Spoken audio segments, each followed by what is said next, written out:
capítulo 12 de este libro que es tal vez el libro más importante. Sí, es un capítulo muy corto, solamente 6 versículos.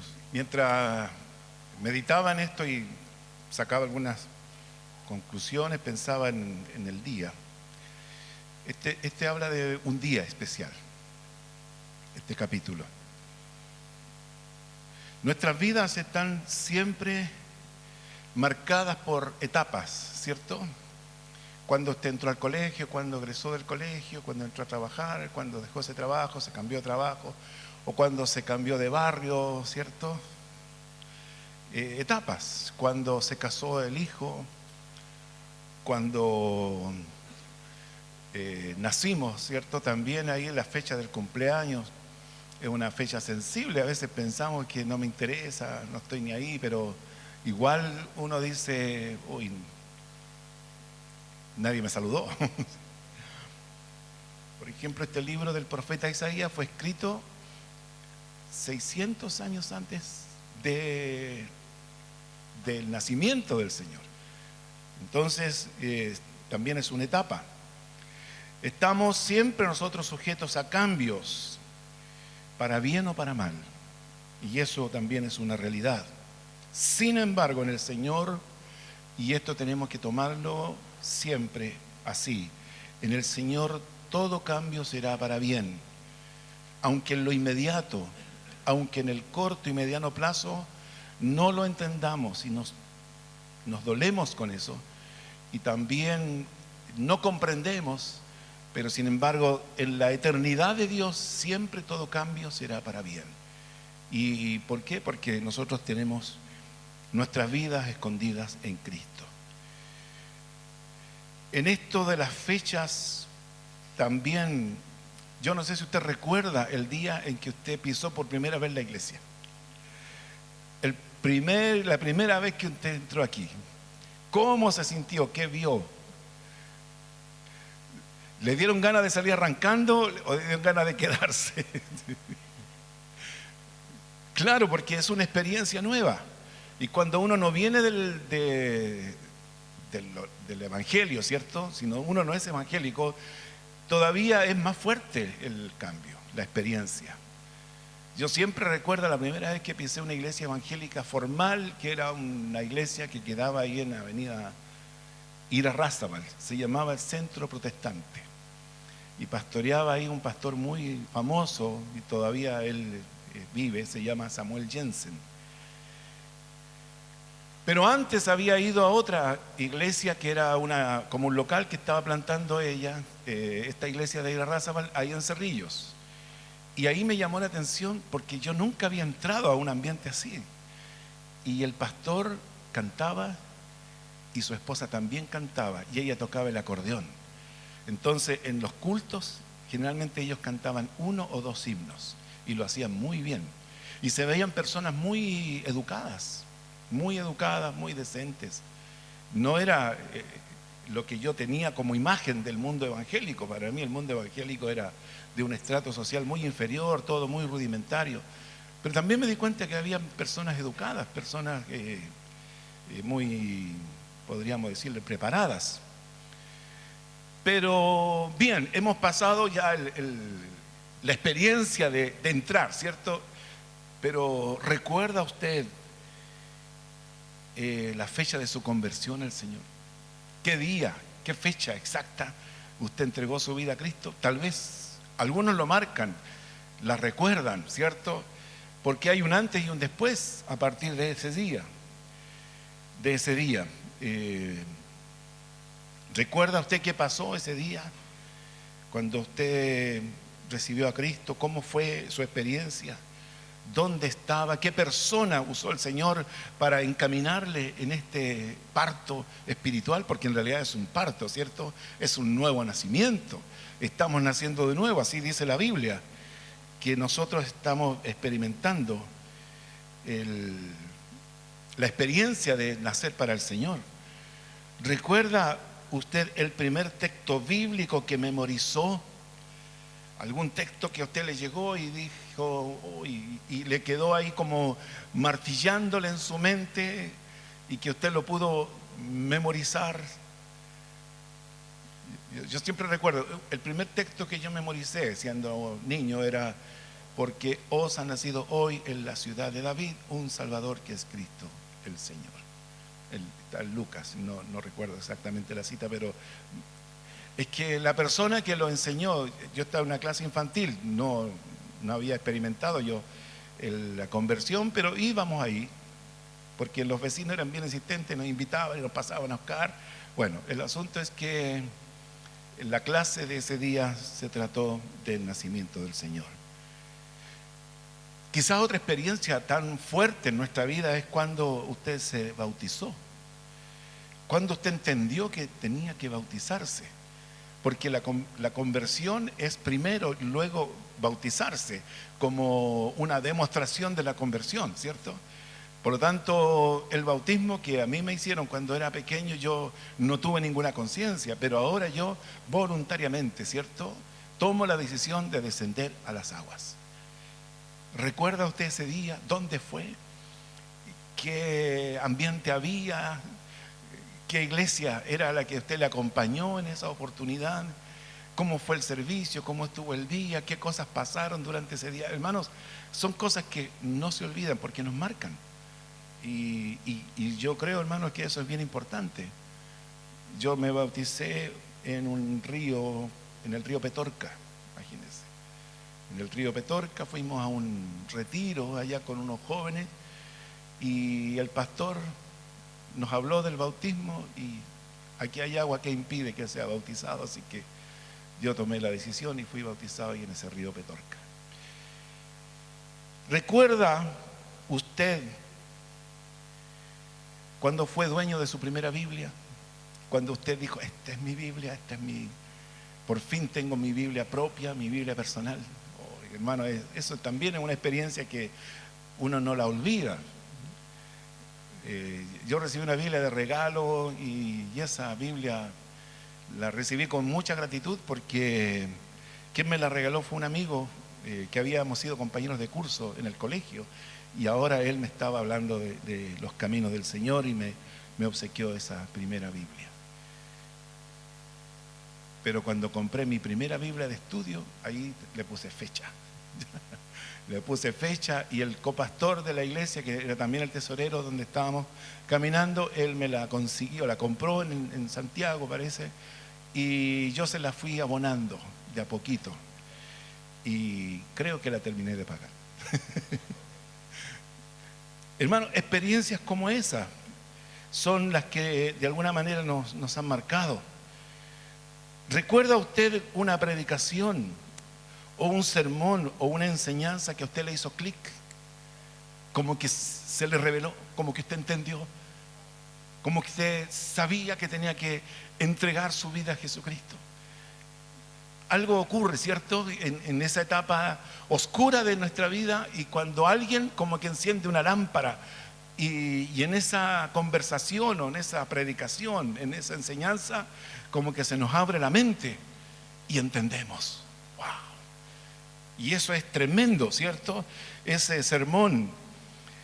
¿Recuerda usted alguna predicación que haya sacudido su vida? Donde usted se la lloró toda, o donde usted sintió que Dios le habló desde principio a fin en el sermón. Hermano, esas cosas como que nos producen una experiencia extraña, porque dice: ¿cómo el pastor sabe esto de mí? Hay otros que llegan más allá y dicen: ¿por qué el pastor no me lo dice directamente a mí? ¿Por qué lo dice delante de todos? Y hay algunos que le reclaman al pastor: pastor, usted predicó de mí, pero el pastor dice: yo no tengo idea, que es tu vida, ¿cierto? Cosas como esa, hermano, marcan. En este capítulo veremos el día cuando se inicia el reino de Dios. Y esta expresión, el día, aparece 2 veces.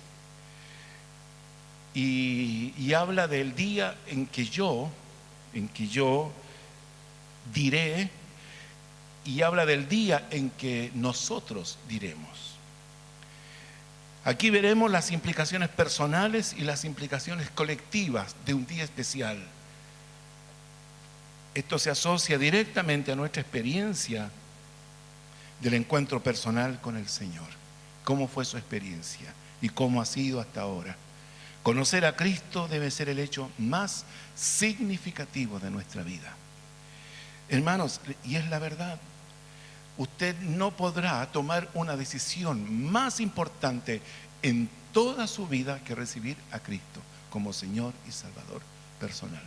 Esto es más importante que tener la profesión o haber estudiado años en la universidad y recibir un título universitario. Porque hay gente que tiene un título universitario pero que no está realizada. Esto es más importante que cambiarse, que tener una profesión y de repente uno fracasa en la profesión, pero esto es mucho más importante. Porque si fracaso en la profesión, yo puedo cambiarme de profesión, puedo dedicarme a otra cosa. Esto es más importante que casarse. Porque algunos se casan, ¿cierto? Y tienen, lamentablemente, por circunstancias o situaciones, experimentan fracasos. Pero conocer a Cristo, dar el paso, hermano, es lo más importante. Conocer a Cristo debe ser el hecho más significativo de su vida. Y eso es lo que a usted le permite entrar en el reino de Dios.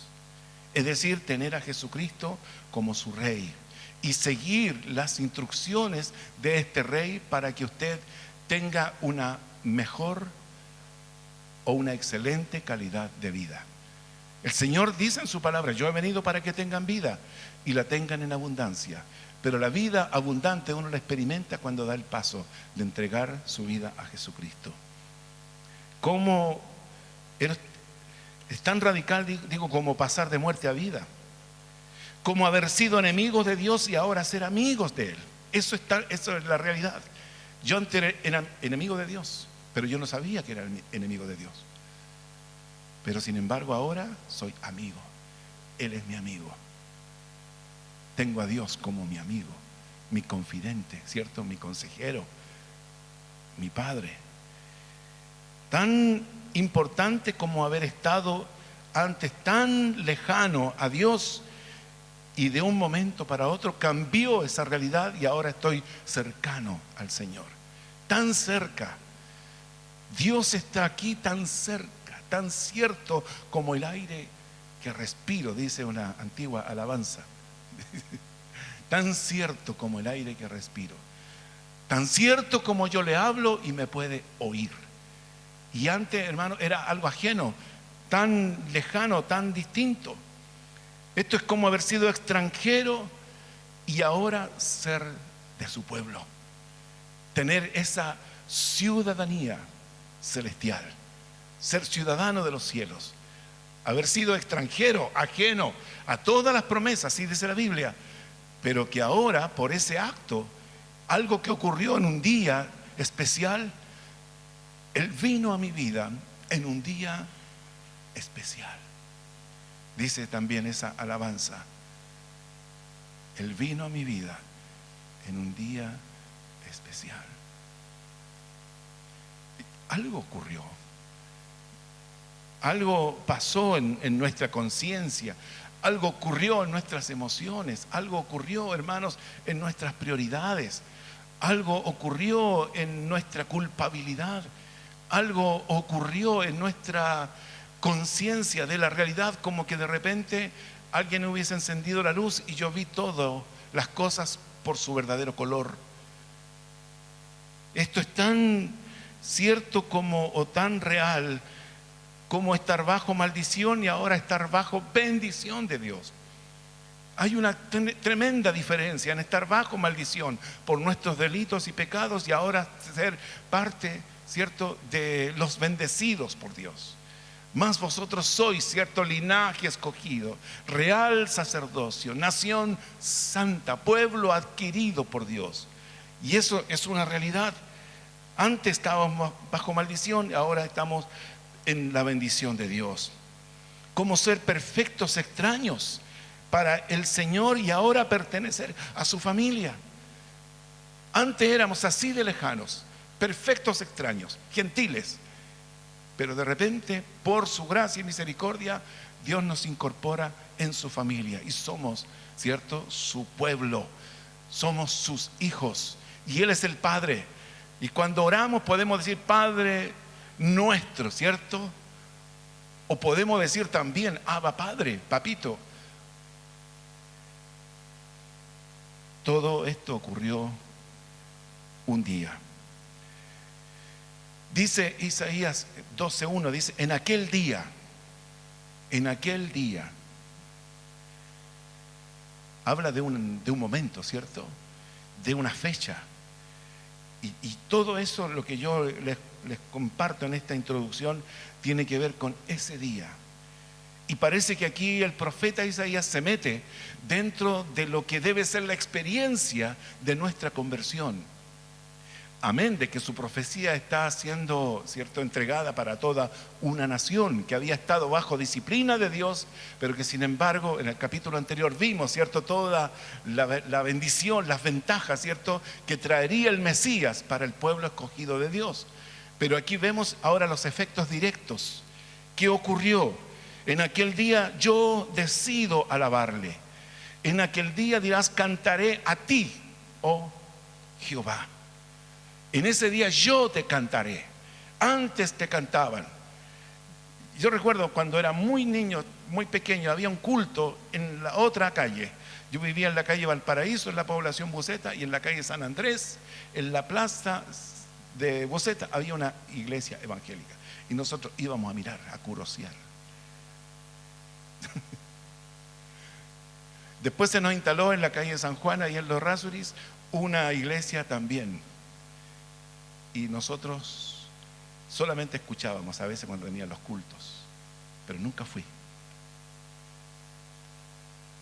ahí, pero escuchábamos.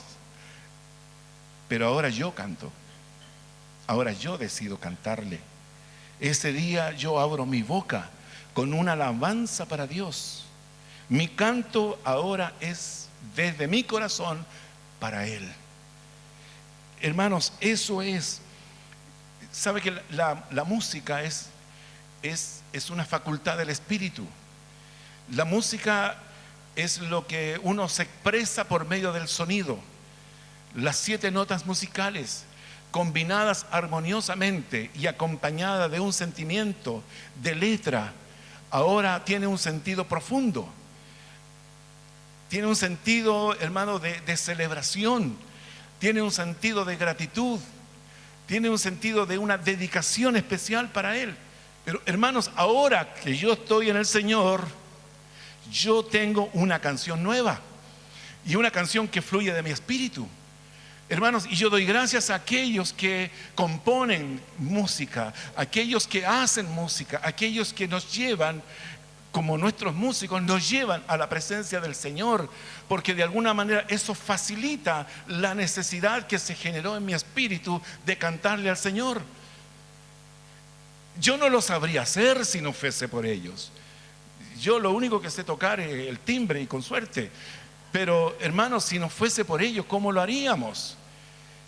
Porque yo decido alabarle. En aquel día dirás, en aquel día tú dirás, cantaré a ti, oh Jehová. Yo tomo la decisión de reconocer que mi privilegio es alabarle y nunca antes lo había hecho. Y lo comienzo a hacer desde este día. Yo decido alabarle. También dice, pues, aunque te enojaste contra mí, tu indignación se apartó. Yo celebro que se fue tu enojo. Hermanos, cuando uno se convierte, recién viene a darse cuenta de que estaba muerto en delitos y pecados, estaba sujeto a maldición y condenado. No tenía opción alguna. Estaba bajo, podríamos decir, la maldición y bajo la ira de Dios. Y este pueblo de Israel está también en la misma condición, bajo la disciplina de Dios. Dios había permitido, como lo hemos estudiado, que los israelitas del norte y los sirios viniesen a afligirle, y la gran amenaza de los asirios que lo vimos hace 2 domingos atrás. Pero sin embargo, algo ocurre, lo comentamos, ¿cierto? Algo ocurre, una intervención divina donde Dios pone fin a ese tiempo de disciplina, y ahora es cuando Dios comienza a bendecir, a levantar. Y eso mismo lo trasladamos a nuestra propia experiencia, donde yo antes estaba lejos de Dios, pero ahora Dios está para bendecirme. Yo no estoy ajeno. Yo, hermanos, alegro mi corazón porque Dios quitó su enojo de mí. La celebración, hermano, el enojo de Dios se terminó. Ahora Él me abraza, ahora Él me ama, ahora Él quiere estar conmigo, ahora Él me bendice. Dios ya no está enojado conmigo. Todo lo malo que yo hice, el Señor lo borró. Eso se acabó, se terminó. Yo celebro que se fue su enojo. Ese día también se me reveló que quien aplacó el enojo de Dios conmigo fue uno que tomó mi lugar. Fue uno llamado Jesucristo, el Señor. Él recibe el castigo para que yo alcance la gracia de el favor de Dios, sin que yo tenga que agregar méritos, sin que yo tenga que pagar por lo malo que hice. El Señor ya lo hizo. Jesucristo el Señor ya lo hizo, y cuando yo tengo esa revelación puedo estar confiado, hermanos, porque cuando miro la cruz y veo al Señor sufriendo todo eso, aparte de los azotes y las humillaciones, los jirones de barba, los escupitajos, los insultos, y además de eso ser crucificado, ¿qué más castigo? Este sufrimiento del Señor por mí me da la seguridad y la tranquilidad de que Él ya aplacó, fue saldada la cuenta, y yo estoy disfrutando de su perdón por gracia, porque todo lo hizo Él. Ese día se me reveló que Jesucristo el Señor tomó mi lugar. Ese día siento, hermanos, que estoy en paz con Dios, que no cargo pecado alguno que el Señor tenga contra mí. Yo celebro que se fue su enojo. Tercero, yo disfruto de su consuelo. Tu indignación se apartó de mí y me has consolado. Me imagino ahí una escena del consuelo de Dios cuando, mira, a veces hay mamitas que no quieren castigar a sus hijos, no quieren disciplinarle, pero sienten que tienen que corregirlos, pero que después de haberlo corregido, ellas mismas lo toman en los brazos y lo consuelan. Esa escena se me viene a mí cuando el profeta está diciendo: y me has consolado. Ese día usted descansa en sus brazos, sus lágrimas son secadas por su presencia, sus errores y todos sus pecados son ahora atendidos por el Señor en un consuelo. El versículo 2 dice: he aquí, Dios es salvación mía. Yo declaro que Dios es mi Salvador. Ese día yo recibo a Jesucristo como mi Señor y mi Salvador personal. Ese día yo experimento la salvación. Ese día yo he creído con todo mi corazón y lo he confesado con mis labios, que Él es mi Señor y mi Salvador personal. Y aquí Dios es salvación mía,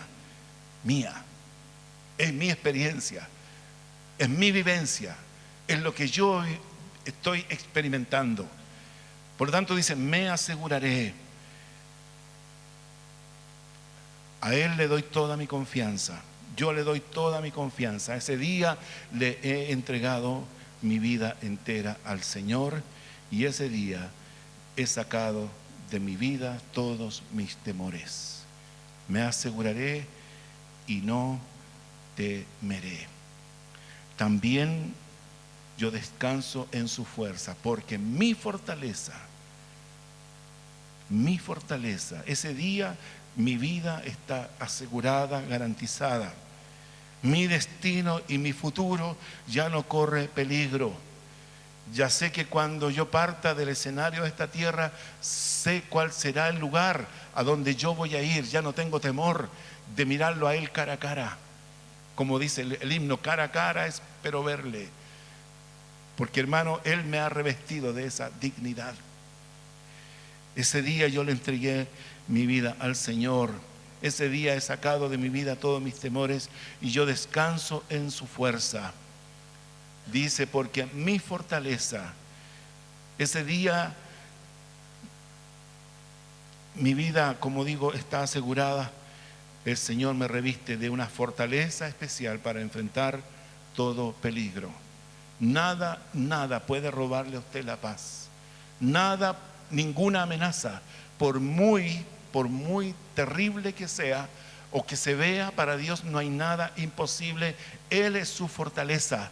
Él le reviste de la fuerza para enfrentarlo. Y Él le da a usted una canción. Dice, y mi canción es Jehová. Ese día, en su boca nace una nueva canción, canción de alabanza y de gratitud a Dios. ¿Usted recuerda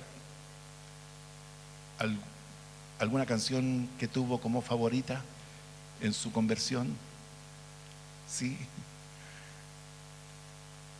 Tal vez muchas, ¿cierto?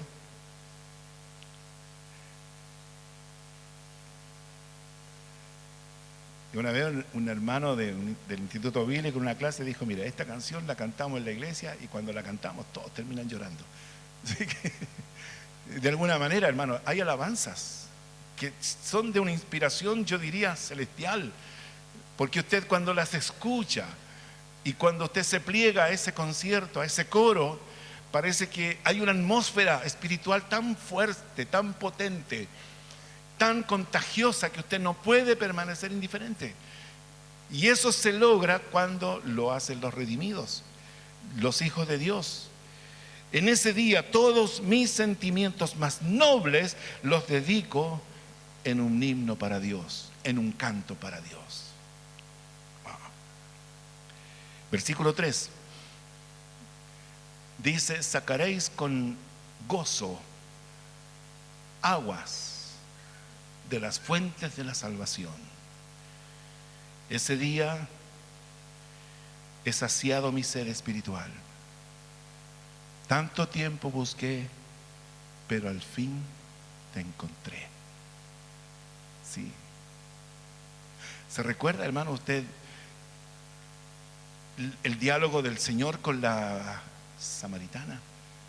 Y le dice, cualquiera que bebiera de esta agua volverá a tener sed, pero el que beba del agua que yo le daré, será en él una fuente que salte para vida eterna. Esa sed espiritual que usted tenía fue saciada cuando usted llegó al Señor. Dice en el Evangelio de Juan que en el día de la fiesta Él se puso delante de la multitud, ¿cierto? Y Él gritó a gran voz, dijo, el que tenga sed, venga a mí y beba. Hermanos, de eso estoy hablando. Una sed que nada podía aplacarla. Pero sin embargo, cuando usted conoció al Señor, usted encontró en Él ese manantial de aguas vivas, de aguas cristalinas, de aguas saludables que le devolvieron a usted la vida. De esa fuente está hablando ahora el profeta. Ese día he saciado mi sed espiritual, he llenado el vacío que me consumía. Ese día he bebido en abundancia las aguas que saltan para vida eterna. Y también ese día yo animo a sacar aguas que sacian. Dice, sacaréis con gozo agua de las fuentes de salvación. Ese día reconozco que muchos necesitan acudir a ese manantial. ¿Cuántos sedientos hay? Muchos sedientos.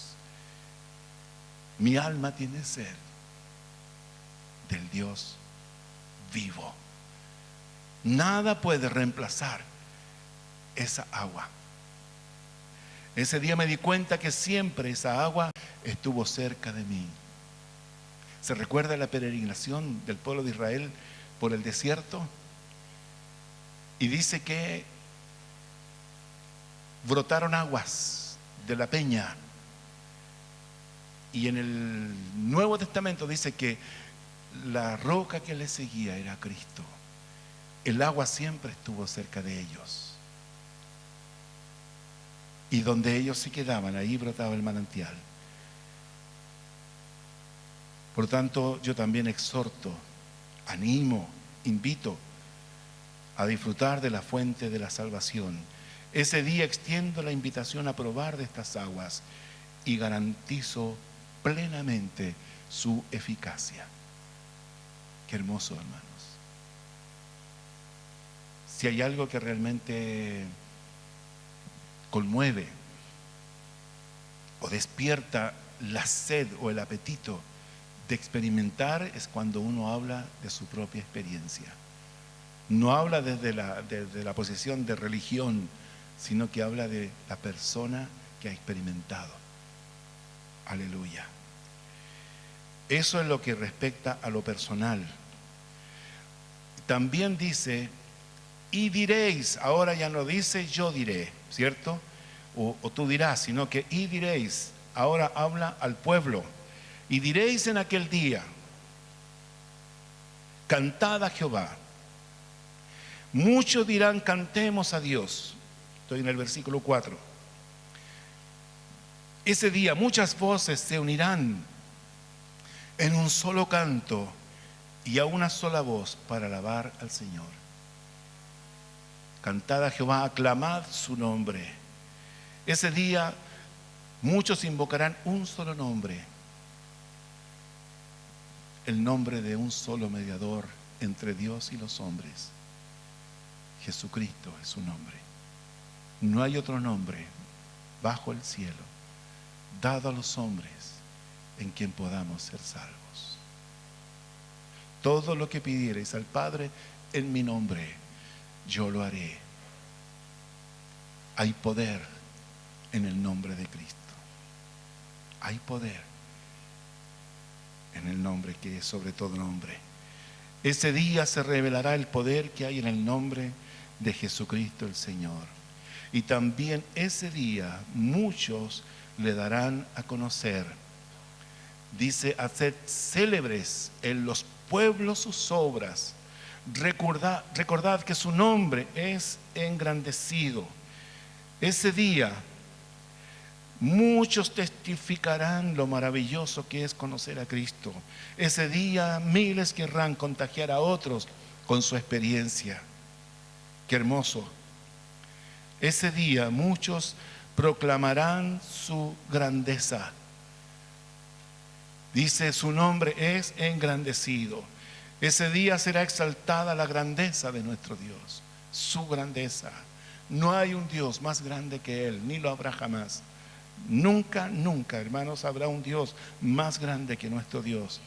Ese día muchos compartirán su testimonio para la admiración de todo oyente. Ese es el evangelio eficaz, cuando somos sabios en transmitir nuestra experiencia, engrandeciendo el nombre del Señor. Versículo 5, muchos exaltarán sus maravillas. Dice, cantad salmos a Jehová, porque ha hecho cosas magníficas. Ese día muchos entonarán cánticos, donde abundarán palabras para elogiar lo maravilloso que es conocer a Dios. Haga usted un ejercicio. Cuando hay una pausa entre una canción y otra, tome usted la decisión de abrir su boca para decir cosas acerca de los atributos o de las bendiciones o de las cosas que Dios ha hecho en su vida. No diga siempre te alabo Señor, te alabo Dios mío. No, eso reemplácelo por cosas más de su experiencia personal. Y va a ver, hermanos, que su alabanza comenzará a tomar una fuerza diferente. Ese día la experiencia de muchos será para asombrar multitudes. ¿Cómo irá a ser? Yo no lo sé. También ese día muchos le conocerán personalmente. Dice, Sea sabido esto por toda la tierra, por toda la tierra, todo pueblo, toda lengua, toda nación, toda etnia, todo país. Yo pensaba, hermano, que el desafío de las misiones es tan grande, que hay tantas Biblias todavía que muchos pueblos no han recibido en su propio idioma. Pero por otro lado, aunque estamos un poco al debe con respecto a la traducción de algunas Biblias, aunque ya la Biblia es el libro más traducido de todos los libros, sin embargo todavía hay algunos que faltan. Pero por otro lado, esta globalización, la tecnología, el internet, está alcanzando todos los lugares del mundo. Por lo tanto, el Evangelio, si se ha demorado en entrar a través de las puertas de la formalidad, de las aduanas, el Evangelio está entrando a través de los satélites, a través del internet, a través de las comunicaciones inalámbricas, donde están las aplicaciones que se pueden descargar, donde se puede reproducir una alabanza, un sermón, un concierto, una predicación, un tema. Sea sabido esto por toda la tierra. Por toda la tierra. Nosotros tenemos que tener esta visión de marcar esta gran diferencia de lo que significa tener como Dios a nuestro Dios. No hay otro Dios como Él. No hay otro Dios mejor que Él. Que muchos se regocijen en Él.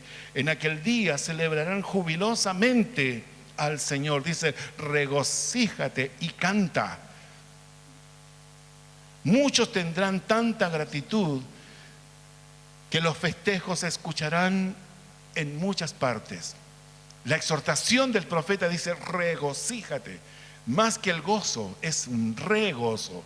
Es decir, un gozo notorio, un gozo que todos los demás pueden apreciar, todos pueden observar. Y dice, y muchos canten a Él. En ese día muchos entonarán cantos, compondrán himnos. Se organizarán coros multitudinarios, se tocarán muchos instrumentos a una sola voz y a una sola nota para alabar el nombre del Señor. Regocíjate y canta, oh moradora de Sión.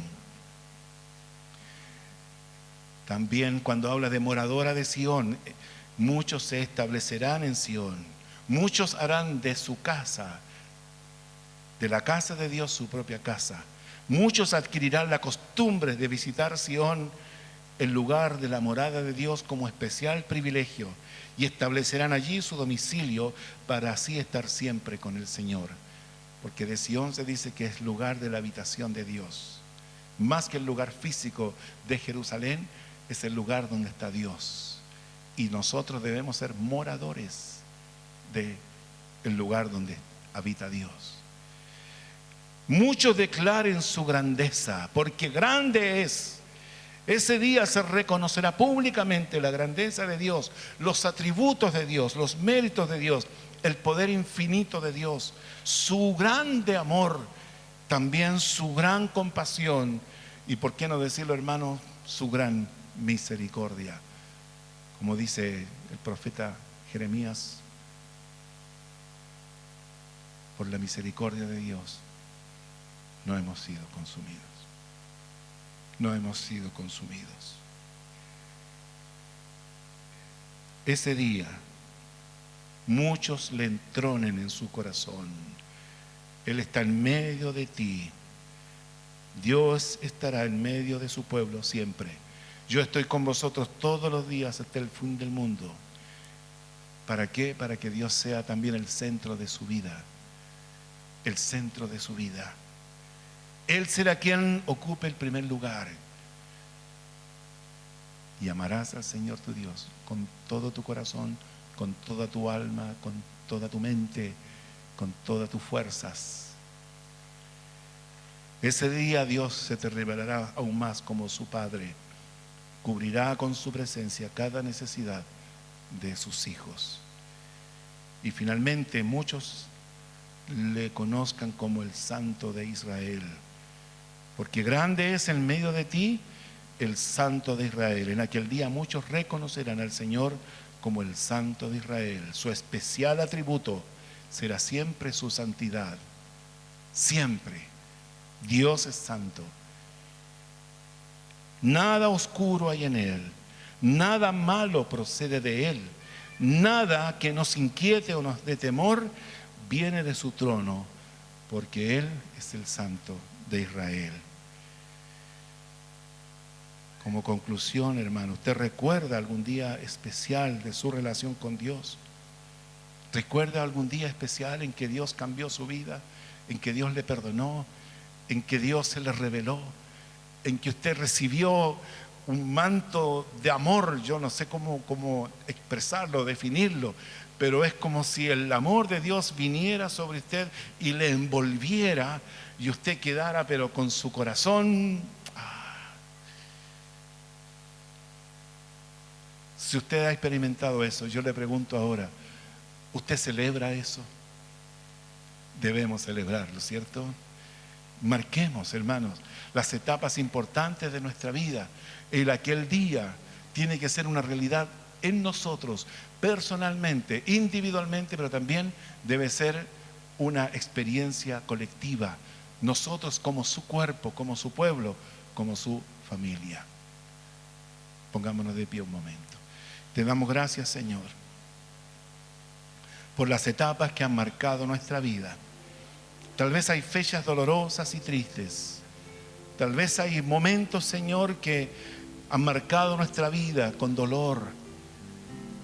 Pero, Padre, sabemos que los que aman a Dios, todas las cosas nos ayudan a bien.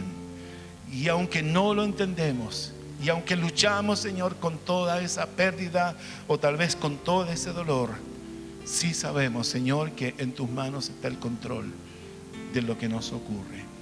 Y Padre Celestial, algún día lo entenderemos. Algún día, Señor, delante de tu trono estaremos, donde comprenderemos, Señor, aquello tan incomprendido que nos ha ocurrido en nuestra vida. Padre Celestial, enséñanos a celebrar tu nombre. Enséñanos, Señor, a tener siempre un culto personal y un culto colectivo. Padre Celestial, donde nosotros celebremos tus maravillas, donde exaltemos, Señor, tus méritos, tus atributos, tu bondad, tu paciencia, tu misericordia. Señor, cómo nos has guardado, cómo nos has protegido, cómo has cambiado, Señor, nuestra vida. Cómo has transformado, Señor, nuestro lamento en danza, en baile. Cómo, Señor, te estás llevando, Señor, nuestros dolores y nuestras tristezas. Eres tú quien nos consuela, porque tu ira se apartó de nosotros y ahora nos has acogido, nos has redimido. Gracias, Señor, por la obra de Jesucristo, que nos permite el acceso libre a tu trono, a tu presencia. Gracias, Señor, porque a través de Cristo nosotros podemos tener esta comunión contigo y podemos decir: Abba, Padre. Gracias, Señor, te doy por la iglesia.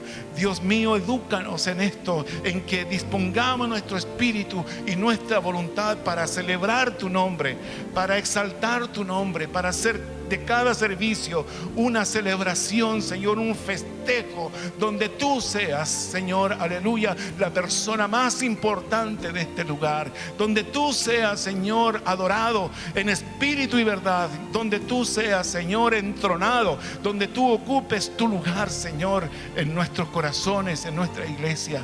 Yo te ruego, Señor, que renueves la vida de mis hermanos, que tomes la situación, por muy triste o difícil que sea, y aprendamos a ofrecer sacrificios de alabanza. Aún, Señor, en nuestras circunstancias tristes, te ofrezcamos a ti siempre, Señor, con todo nuestro corazón, lo mejor de nuestros labios, frutos, aleluya, que alaban tu nombre, fruto de labios que confiesan tu nombre.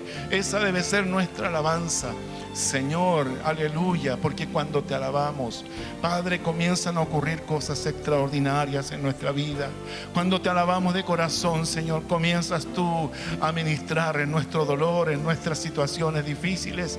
Cuando te adoramos y te alabamos, Señor, tú vienes sobre nosotros y comienzas a renovar nuestras fuerzas.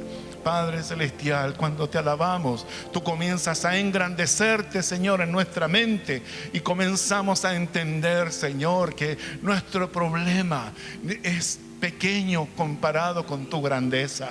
Padre celestial, gracias te damos por este lindo tiempo, Señor, que nos has permitido estar delante de ti, Señor, recibiendo esta palabra del profeta Isaías. Gracias te damos, Señor, en el nombre de Jesús. Amén.